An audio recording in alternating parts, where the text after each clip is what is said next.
বকেয়া ডিএর দাবিতে আরো ঝাঁঝালো হচ্ছে আন্দোলন। সোমবার থেকে দিল্লির যন্তর মন্তরে দুদিনের অবস্থানে বসেছে আন্দোলনকারীরা। পাশাপাশি সমান্তরালভাবে কলকাতাতেও আন্দোলন চলবে বলে জানানো হয়েছে সংগ্রামী যৌথ মঞ্চের তরফে। অবস্থান বিক্ষোভে যোগ দিতে অফিসে ছুটি নিয়ে রবিবার সকালে দিল্লি পৌঁছে গিয়েছেন শতাধিক রাজ্য সরকারি কর্মচারীরা। বকেয়া আদায়ে রাষ্ট্রপতি, উপরাষ্ট্রপতি, কেন্দ্রীয় অর্থমন্ত্রী এবং শিক্ষামন্ত্রীর সঙ্গে দেখা করার কথা রয়েছে আন্দোলনকারীদের। সংগ্রামী যৌথ মঞ্চের নেতৃত্বদের দাবি সকলেই তাদের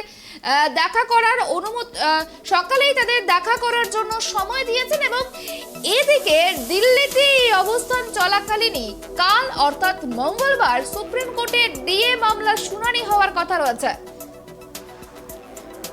কেন্দ্রীয় হারে বকেয়া ডিএর দাবিতে আরো ঝাঁঝালো হচ্ছে আন্দোলন। সোমবার অর্থাৎ আজই দিল্লির যন্তর মন্তরে আন্দোলনে বসেছেন সংগ্রামী যৌথ মঞ্চের কর্মীরা এবং এই বিষয় নিয়ে আমরা আরো বিস্তারিত আলোচনা করব। আমাদের সঙ্গে সরাসরি নিউজ রুম থেকে রয়েছে আমাদের প্রতিনিধি গৌতম। গৌতম, তোমার কাছে সরাসরি যে বিষয় নিয়ে আমি আসবো, দেখো দিল্লিতে তো যন্তর মন্তরে ডিএ আন্দোলনকারীরা আন্দোলনে বসেইছে, অন্যদিকে তোমার কলকাতাতেও কিন্তু শহীদ মিনারে সেখানেও কিন্তু আন্দোলনকারীরা ধর্ণা মঞ্চে বসেছে, কিন্তু সেখানে ধর্ণা সরিয়ে দেওয়ার জন্য সেনাবাহিনীরা কিন্তু মামলা দায়ের করেছে। তো এই যে দুদিকে এই যে সমান্তরালভাবে যে মামলা চলছে, এই মামলায় কোনো কি ফল পাওয়া যেতে পারে বলে মনে করা হচ্ছে? দেখো সুপর্ণা, প্রথমেই তোমাকে যেটা বলবো সেটা হচ্ছে যে ইতিমধ্যেই কিন্তু এই ডিএ মামলা নিয়ে যে আন্দোলনকারী, যে আন্দোলন যৌথ মঞ্চ, সংগ্রামী মঞ্চ আন্দোলন করছে, তাদের বিষয়ে কিন্তু কলকাতা হাইকোর্টের ভারপ্রাপ্ত বিচারপতি একটা আদেশ দিয়েছিলেন যে অর্থাৎ 17ই এপ্রিল রাজ্যের নবান্নের মুখ্য সচিব, অর্থ সচিব এবং তাদেরকে নিয়ে বসতে হবে নবান্নে আন্দোলনকারীদের প্রতিনিধিদের নিয়ে। এই মর্মে কিন্তু একটা নির্দেশনামা কিন্তু আদালত জারি করেছে এবং আন্দোলনকারীদের পক্ষ থেকে 3 জনকে সেই নবান্নের বৈঠকে যোগদান করার জন্য বলা হয়েছে এবং নবান্নের সেই বৈঠক হবে কি না সেটা তো ব্যাপার কিন্তু আদালত ইতিমধ্যেই রায় দিয়েছে যে নবান্নতে মুখ্য সচিব, অর্থ সচিবের সাথে যৌথ আন্দোলনকারী 3 মঞ্চের 3 প্রতিনিধি তারা বৈঠক করবেন এবং যাতে বৈঠক সদর্থক ভূমিকা হয় সেই নির্দেশও দিয়েছেন আদালত। এরই মাঝে আন্দোলনকারীরা কিন্তু যারা আন্দোলনকারী তারা প্রায় শতাধিক আন্দোলনকারী তারা কিন্তু আজই সকালে পৌঁছে গিয়েছেন দিল্লিতে। তারা কিন্তু কেন্দ্রীয় স্তরে অর্থাৎ কেন্দ্রীয় সরকারের দৃষ্টি আকর্ষণের জন্য তাদের এই ডিএ মামলা নিয়ে রাজ্য সরকার যে বঞ্চনা করছে তার প্রতিবাদে এবং কেন্দ্রীয় সরকার যাতে তাদের ডিএ মামলা নিয়ে হস্তক্ষেপ করে সেই নিয়ে কিন্তু তারা দিল্লিতে পৌঁছে গেছেন। ইতিমধ্যেই দিল্লির যন্তর মন্তরে তারা কিন্তু ধর্নায় বসেছেন এবং তারা ধর্না আন্দোলন করছেন কেন্দ্রীয় হারে ডিএ দেওয়ার দাবিতে পশ্চিমবঙ্গের এই সরকারি কর্মচারীরা। এর পাশাপাশি তারা রাষ্ট্রপতি এবং স্বরাষ্ট্রমন্ত্রী অমিত শাহ এবং অর্থ বিভাগের যে মন্ত্রী রয়েছেন তার সাথেও তাদের কিন্তু সাক্ষাৎ করার অনুমতি নিয়েছেন, অনুমতি মিলেও গিয়েছে। এই মতো অবস্থায় দেখো, যেখানে একদিকে হাইকোর্ট থেকে কলকাতা হাইকোর্ট থেকে নবান্নে 17 এপ্রিল বৈঠকের কথা বলা হয়েছে, এদিকে দেখো আবার তারই মাঝখানে কিন্তু এই আন্দোলনকারীরা তারা কলকাতায় শহীদ মিনারে কিন্তু তাদের একটা অংশ আন্দোলন চালা যাচ্ছে। আজকে প্রায় 73তম দিন হচ্ছে যে এই শহীদ মিনারে যে আন্দোলন করছে ডিএ নিয়ে আন্দোলন, সেই আন্দোলনকারীরা আন্দোলন চালাচ্ছে। একটা অংশ সেখান থেকে কিন্তু তারা চলে গিয়েছেন দিল্লিতে কেন্দ্রীয় সরকারের হস্তক্ষেপের দাবিতে।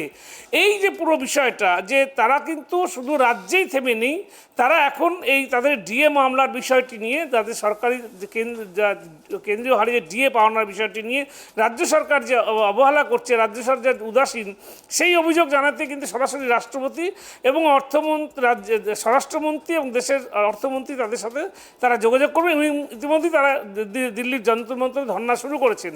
আর একটা গুরুত্বপূর্ণ বিষয়, যখন দিল্লিতে যন্তর মন্তরে ধর্না অবস্থান আন্দোলন চলছে এবং স্বরাষ্ট্রমন্ত্রী বা অর্থমন্ত্রী তাদের সাথে দেখা করার প্রক্রিয়া চলছে এবং ঠিক সেই সময় দেখা গেল যে কলকাতায় শহীদ মিনারে যে আন্দোলন করছেন যৌথ সংগ্রামী মঞ্চের কর্মীরা, তাদের তাদের সেই অবস্থান মঞ্চকে সরিয়ে দেওয়ার কিন্তু ইতিমধ্যেই নির্দেশ দিল হচ্ছে তোমার সেনাবাহিনী। কারণ তুমি জানো শহীদ মিনার সহ বেশ কিছু এলাকা কলকাতা শহরের যেটা কিন্তু সেনাবাহিনীর অধীনে রয়েছে, এবং ফোর্ট উইলিয়াম দুর্গ থেকে শুরু করে সব কিছু কিন্তু সেনাবাহিনীর অধীনে রয়েছে।